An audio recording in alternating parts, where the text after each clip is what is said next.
আমরা শ্রী অধীর রঞ্জন চৌধুরী একটা political programme করে কান্দি থেকে বহরমপুর ফিরছিলেন, কিন্তু তার মাঝেই জীবন্তী, কান্দির জীবন্তী বলে একটি জায়গা, সেখানে কিন্তু একটি ট্রাক এসে ওনার যে এই সিআরপিএফের যে কনভয়ের গাড়ি, যেটি পাইলট গাড়ি, সেই পাইলট গাড়িতে এসে বেজোর গতিতে এসে ধাক্কা মারে এবং সেই গাড়ির অবস্থা আপনারা দেখতে পাচ্ছেন। এবার এই গাড়ির ঠিক পিছনেই কিন্তু থাকে কিন্তু অধীরবাবুর গাড়ি।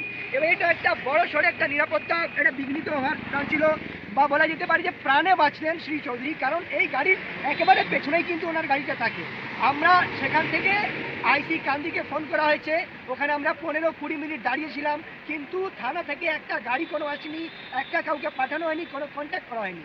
এই ধরনের একটা ইলেকশন পিরিয়ডে যখন সমস্ত জেলায় পুলিশের এসপি থেকে নিয়ে ফাঁড়িতে থানায় সব জায়গায় জানানো থাকে প্রত্যেকটা প্রোগ্রাম, তখনও পুলিশের এই গাফিলতি, না ছিল একটা পাইলট কার পুলিশের, না ছিল স্থানীয় পুলিশের কোনো গাড়ি।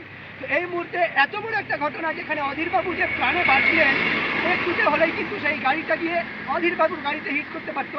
সেটি একটু বড় ট্রাক, মাল বোঝা একটি গাড়ি, সেটা গিয়ে থাকতো। আপনারা দেখতে পাচ্ছেন যে এত নিরাপত্তায় এত বড় একটা বিঘ্ন হলো। এই মুহূর্তে আপনারা সকলে, আমরা কান্দি থেকে ফিরছিলাম হচ্ছে বহরমপুর, সেখানে যে ট্রাকটি ধাক্কা মারে তার একেবারে পেছনেই কিন্তু ছিল অধীরবাবুর গাড়ি।